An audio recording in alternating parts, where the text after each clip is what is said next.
નમસ્તે વિદ્યાર્થી મિત્રો, શ્રેણી 4 વિષય અંગ્રેજી, હું શ્રી હિનાબેન. વિદ્યાર્થી મિત્રો, આપણે આજે અંગ્રેજી વિષયમાં તમારે વિવિધ પરિશિષ્ટો વિશે આજે સમજવાનું છે. તો વિવિધ પરિશિષ્ટોમાં આજે આપણે વેજીટેબલ્સ એટલે કે શાકભાજી, ફ્રૂટ્સ એટલે કે ફળો, એનિમલ્સ એટલે પ્રાણીઓ, ઘણું બધું આજે આપણે શીખવાનું છે. હવે આમાં આપણે આજે પહેલા જોઈએ તો વેજીટેબલ્સ. વેજીટેબલ્સને આપણે ગુજરાતીમાં કહીએ છીએ શાકભાજી. હવે શાકભાજી એક એવું છે કે જેના વગર આપણને ચાલી શકે નહીં. આપણે તે જમીએ, ખાઈએ તો જ આપણું જીવન ટકી રહે છે. તો એ શાકભાજી કયા કયા છે જેને આપણે આપણા રોજિંદા જીવનમાં જમવા માટે ઉપયોગમાં લઈએ છીએ? તો એના વિશે આજે આપણે જોઈ લઈએ. તો જુઓ, અહીંયા પહેલું આપ્યું છે બ્રિંજલ, BRINJAL, બ્રિંજલ એટલે રીંગણ.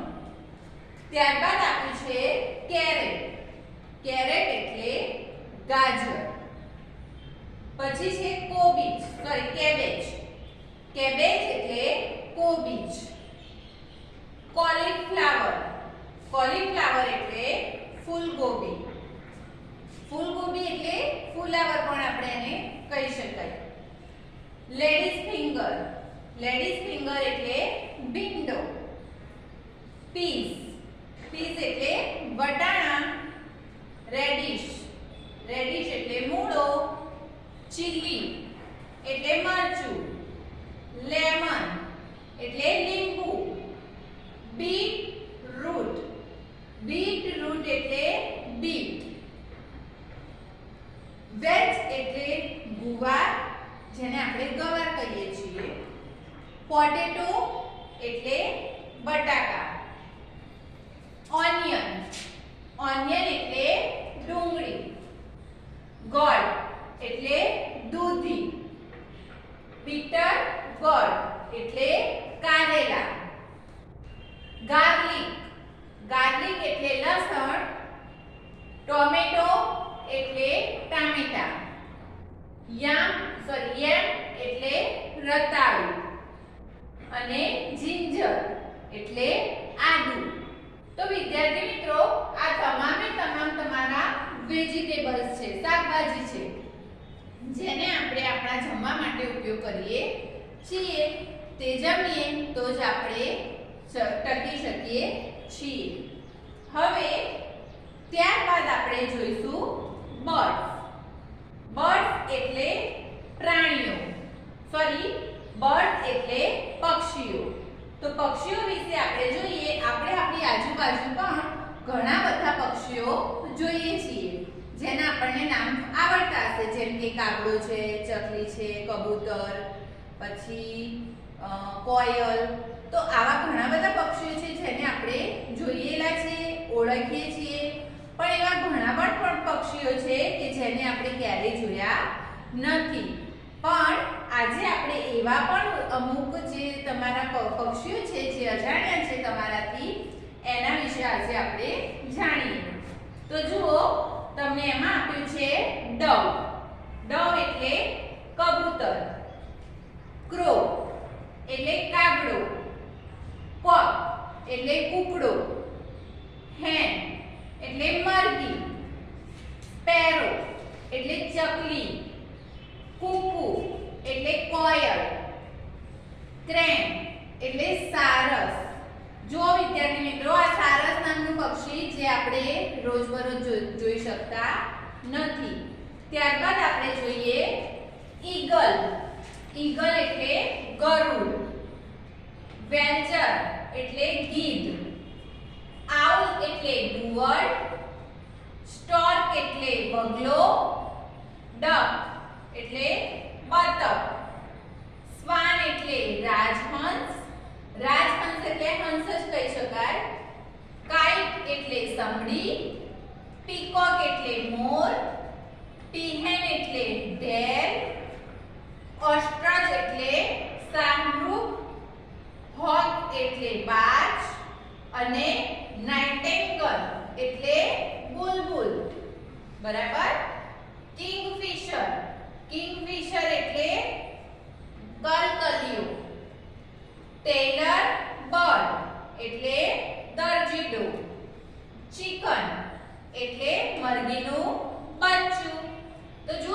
વિદ્યાર્થી મિત્રો, અહીંયા તમે શરૂઆતમાં જોયા તો તે અમુક શબ્દો હતા, અમુક પક્ષીઓ હતા જે આપણે જોઈ શકીએ છીએ. જોયેલા હશે તમે લોકોએ પણ અહીંયા જુઓ, જે તમને પાછળથી આ અમુક પક્ષીઓ આપેલા છે જેને આપણે જાણતા નથી. બરાબર છે. હવે ત્યારબાદ આપણે જોઈશું એનિમલ્સ. એનિમલ્સ એટલે પ્રાણીઓ.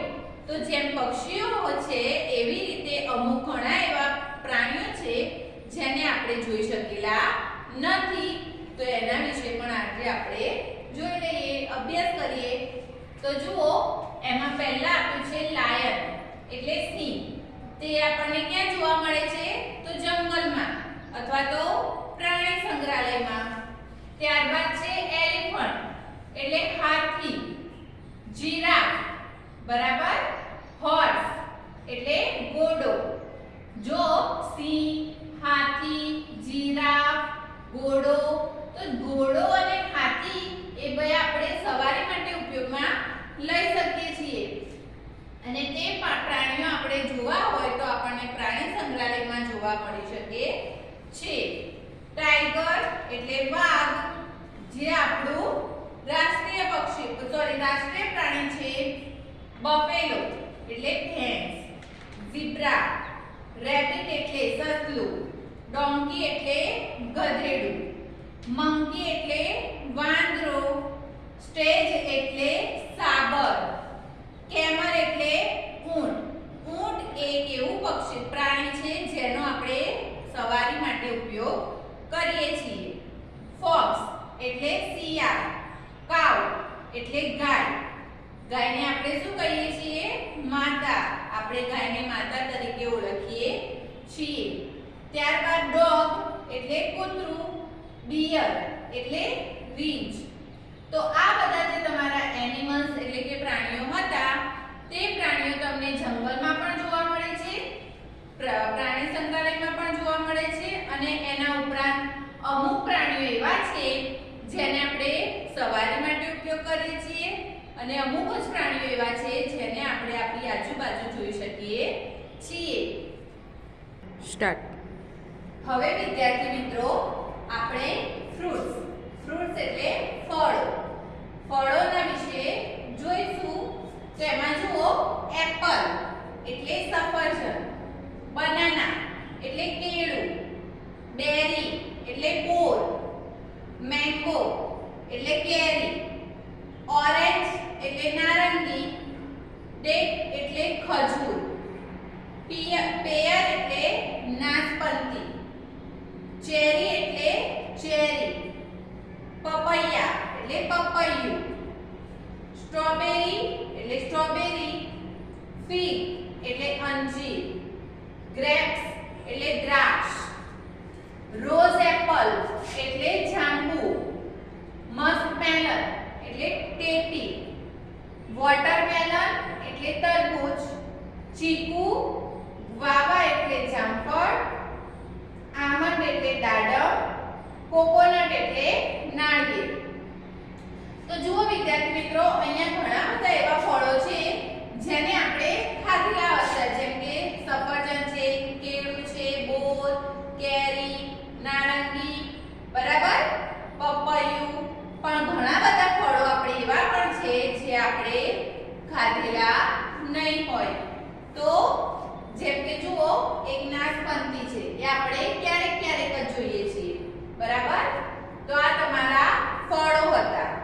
ત્યારબાદ જોઈએ આપણે ફ્લાવર્સ. ફ્લાવર્સ એટલે ફૂલો. ફૂલો એટલે એમાં જુઓ, આપણે પહેલા જોઈશું રોઝ એટલે ગુલાબ, સનફ્લાવર એટલે સૂર્યમુખી, મેરીગોલ્ડ એટલે ગલગોટો, લોટસ એટલે કમળ. કમળ આપણું રાષ્ટ્રીય ફૂલ છે. મેલેટ એટલે મોગરો, જાસ્મીન એટલે જુઈ, એવરગ્રીન એટલે બારમાસી, પિંક રોઝ.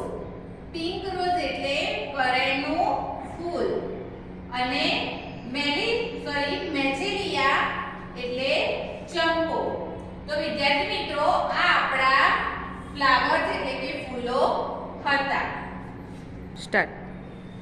હવે વિદ્યાર્થી મિત્રો આપણે જોઈશું પાર્ટ ઓફ બોડી એટલે કે શરીરના અંગો. આપણા શરીરના અનેક અંગો છે જેના વિશે આપણે જાણકારી મેળવીશું. તો જુઓ એમાં પહેલું છે હેડ. હેડ એટલે આપણું માથું. પછી છે હેર. હેર એટલે વાળ. ફોરહેડ. ફોરહેડ એટલે કપાળ જે આપણો આગળનો ભાગ છે ને તે. ફેસ એટલે ચહેરો. આઈ એટલે આંખ. ચીક એટલે ગાલ. માઉથ એટલે આપણું મોં. મોં એટલે આપણું આખો ફેસ નહીં, ફેસને આપણે ચહેરો કહીએ છીએ અને મોં એટલે ખાલી આપણું આ ભાગને આપણે મોં કહી શકાય. પછી છે ટૂથ એટલે દાંત. ટંગ એટલે જીભ. લિપ્સ એટલે હોઠ. નોઝ એટલે નાક. ઈયર એટલે કાન. નેક એટલે ગરદન. જો એટલે જડબું જે આપણો દાંતના આખું જે હોય ને એને જડબું કહેવાય. થોટ એટલે ગળું. ચીન એટલે હથપચી. હથપચી એટલે શું? તો આપણી આ જે દાઢી છે ને એને હથપચી કહેવાય. એને અંગ્રેજીમાં ચીન કહેવાય. શોલ્ડર એટલે ખભો. આર્મ પીઠ એટલે બગલ. ચેસ્ટ એટલે છાતી. સ્ટમક એટલે પેટ. ત્યારબાદ બેક એટલે પીઠ જે પાછળનો ભાગ હોય ને આપણો એને પીઠ કહેવાય. નેવલ એટલે ડૂંટી. હાર્ટ એટલે હૃદય. આર્મ એટલે આખો હાથ. હેન્ડ એટલે હાથ.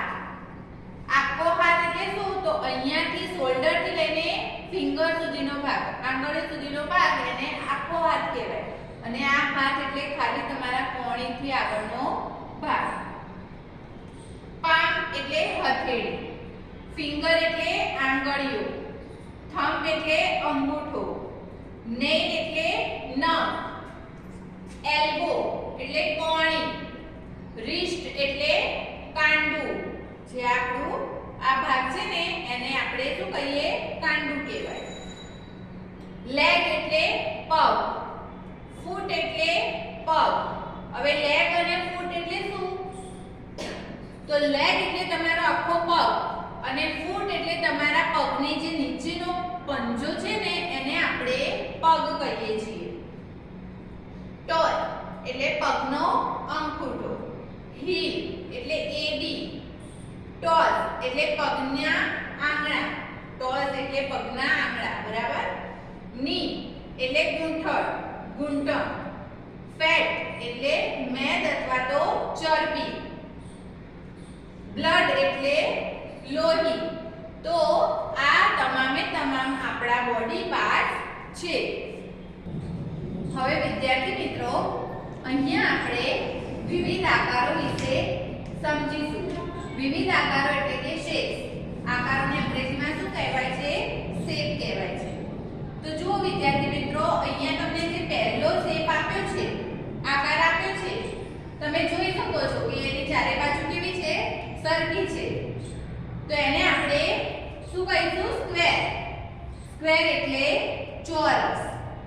ત્યારબાદ બીજો આકાર. તો એમાં જુઓ તમારી બંને સાઈડ અને આ બે સાઈડ તમારી ચાર બાજુમાંથી બે બાજુઓ સરખી છે જેને આપણે રેક્ટેંગલ કહીશું. રેક્ટેંગલ એટલે લંબચોરસ. ત્યારબાદ જુઓ આ શું છે? રાઉન્ડ. રાઉન્ડ ને આપણે બીજું શું કહીએ છીએ? સર્કલ પણ કહેવાય છે. ગોળ છે, બરાબર. તો જુઓ સર્કલ અને એને આપણે ગુજરાતીમાં કહીશું વર્તુળ. ત્યારબાદ આપ્યું છે ડોટ. ડોટ એટલે ટપકું. અહીંયા જુઓ તો બંને બાજુ સ્લીપિંગ લાઈન છે એટલે કે આડી લાઈન કરેલી છે અને અર્ધ વળાંકમાં લીધેલું છે જેને આપણે શું કહીએ છીએ? તો સિલિન્ડર. જે નળાકાર કહેવાય. નળા જેવો આકાર હોય તેને આપણે સિલિન્ડર કહીએ